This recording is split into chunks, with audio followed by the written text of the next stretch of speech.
আসসালামু আলাইকুম everyone, it's me Mamun and আজকের ভিডিওতে আমি একটা অনলাইন ফুড ডেলিভারিতে পার্সেল ডেলিভারি করব আর এক্সপেরিয়েন্স আপনাদের কাছে শেয়ার করব। চলো ভিডিও স্টার্ট। সো আমার প্রথম অর্ডার চলে আসছে মা জিলাপি ভান্ডারে। তো চলো মা জিলাপি ভান্ডারে যাওয়া যাক। এটা হচ্ছে মা জিলাপি ভান্ডার। তো আমাকে এখান থেকে পিক আপ করে কাস্টমারকে ডেলিভারি করতে হবে। পার্সেল পিক আপ করা শেষ, এখন যাবো হচ্ছে কাস্টমার লোকেশনে। তো পার্সেল পিক আপ করা হয়ে গেছে, এখন কাস্টমার লোকেশনে যাচ্ছি। আর অনেক নার্ভাস ফিল হচ্ছে, ফার্স্ট টাইম তো ব্লগিং এ উঠছি আর নার্ভাস ফিল হয়। তো কাস্টমারের লোকেশনে গিয়ে কথা হচ্ছে। ফার্স্ট পার্সেল দেওয়া শেষ আর সাথে সাথে ব্লগও শেষ, কারণ ভাইরে ভাই যে পরিমাণ নার্ভাস ফিল হচ্ছে আমার বলার বাইরে। একটা পার্সেল দিতে গিয়ে এত নার্ভাস, মানুষের সামনে কথাই বলতে পারি না, তো সেখানে ব্লগ করবো কীভাবে।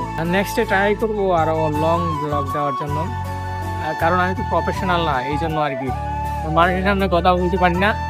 সো দেখা হচ্ছে নেক্সট ভিডিওতে।